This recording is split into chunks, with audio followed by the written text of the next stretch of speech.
My dear sisters, Mes chères sœurs, c'est merveilleux d'avoir cette nouvelle session de conférence générale des femmes, des jeunes filles et des fillettes de l'Église âgées de 8 ans et plus. Le président Eyring nous adressait un message inspiré et des sœurs également qui nous ont adressé la parole. Nous aimons travailler sous la direction du président Nelson et nous sommes impatients d'entendre son discours prophétique. Les enfants sont le don le plus précieux que Dieu nous ait fait. Ils sont notre accroissement éternel. Pourtant, nous vivons à une époque où beaucoup de femmes ne souhaitent pas avoir et élever des enfants. De nombreux jeunes adultes repoussent leur mariage jusqu'à ce que leurs besoins matériels soient satisfaits. L'âge moyen du mariage des membres de l'Église a augmenté de plus de 2 ans. Et le nombre de naissances dans les familles de membres est en baisse. Les États-Unis et d'autres pays font face à un avenir où il y aura trop peu d'enfants arrivant à l'âge adulte pour soutenir les adultes partant à la retraite. Aux États-Unis, plus de 40% des enfants naissent de mères non mariées. Ces enfants sont vulnérables. Chacune de ces tendances va à l'encontre du plan divin du salut de notre Père. Les saints des derniers jours comprennent qu'être mère est leur plus grande priorité et leur joie suprême. Gordon B. Hinckley a dit « La plupart des femmes voient dans le foyer et la famille leur plus grand accomplissement et leur plus grand bonheur. » Dieu a implanté chez la femme quelque chose de divin qui s'exprime par la force tranquille, par le raffinement, par la paix, par la bonté, par la vertu, par la vérité et par l'amour. Et toutes ces qualités remarquables trouvent leur expression la plus vraie et la plus satisfaisante dans la maternité. Il a dit aussi, la plus grande tâche d'une femme sera toujours d'élever, d'instruire, d'édifier, d'encourager et d'éduquer ses enfants dans la droiture et la vérité. Rien d'autre ne peut avoir plus d'importance, quoi qu'elle fasse. Fin de citation. Mères, sœurs bien-aimées, nous vous aimons pour ce que vous êtes et pour ce que vous faites pour nous tous.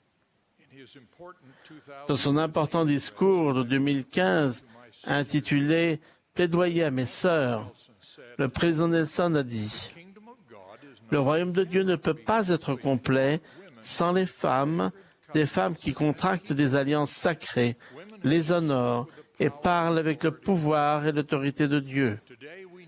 Aujourd'hui, nous avons besoin de femmes qui savent comment faire se produire des choses importantes par leur foi et qui défendent courageusement la moralité et la famille dans un monde malade du péché. Nous avons besoin de femmes dévouées à mener les enfants de Dieu sur le chemin de l'alliance conduisant à l'exaltation, de femmes qui savent comment recevoir des révélations personnelles, qui comprennent le pouvoir et la paix de la dotation du temple, qui savent faire appel au pouvoir des cieux, protéger et affermir les enfants et les familles, des femmes qui enseignent sans crainte. » Fin de citation. Ces enseignements inspirés sont tous basés sur la famille, déclaration au monde, dans laquelle cette Église rétablit et réaffirme les points de doctrine et des pratiques qui sont au cœur du plan du Créateur avant qu'il ne crée la terre. Je m'adresse maintenant au groupe des jeunes de cette assemblée. Mes chères jeunes sœurs, votre connaissance de l'Évangile rétabli de Jésus-Christ fait de vous des êtres uniques. Votre connaissance vous donnera la capacité de supporter et de surmonter les difficultés que l'on rencontre en grandissant. Depuis votre plus jeune âge, vous participez à des projets et des programmes qui vous permettent de développer vos talents, comme l'écriture, l'expression orale et la planification. Vous apprenez à être responsable et à résister aux tentations que sont le mensonge, la tricherie, le vol ou l'usage de l'alcool ou de la drogue. Votre caractère unique a été reconnu dans une étude de l'Université de Caroline du Nord portant sur les adolescents américains et la religion. Un article du Charlotte Observer portait le titre suivant: Les adolescents mormons sont ceux qui s'en sortent le mieux. Une étude montre qu'ils gèrent mieux leur adolescence que leur père. Fin de citation. L'article concluait que les Mormons réussissaient le mieux à éviter les comportements à risque, avaient de meilleurs résultats scolaires et une attitude plus positive à l'égard de l'avenir.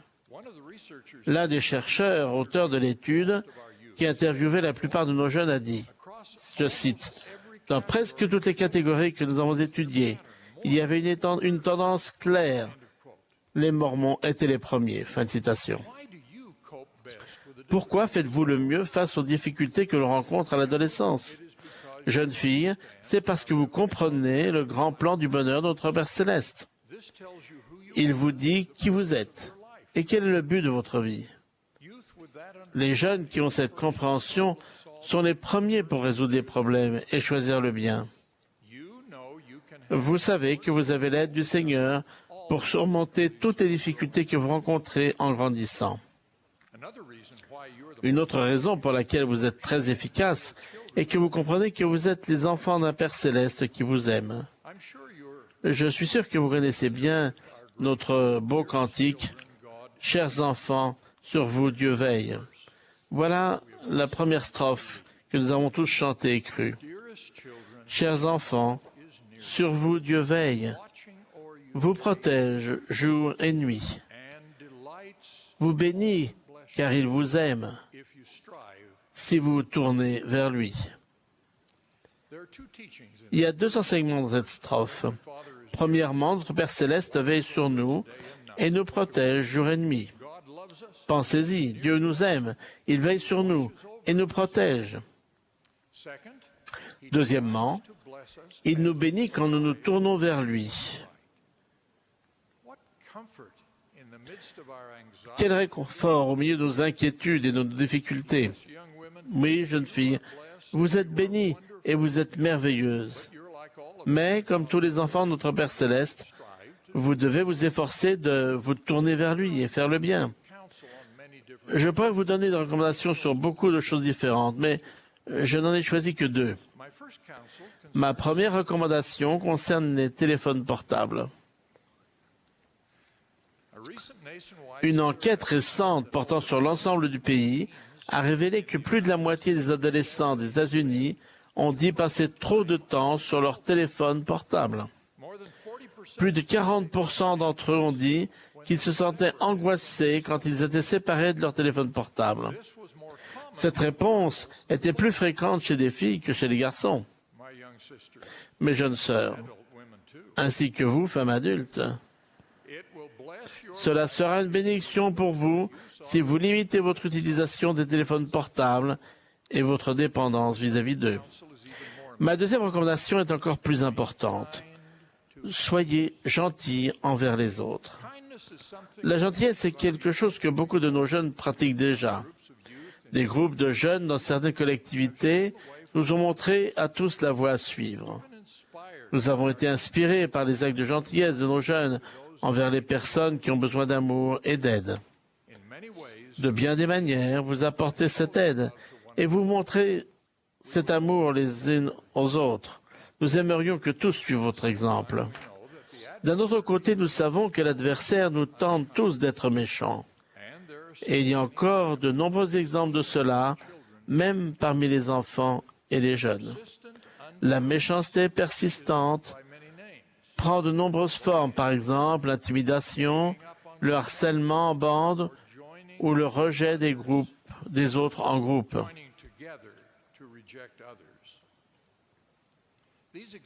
Ces manifestations infligent délibérément des souffrances aux camarades de classe et aux amis.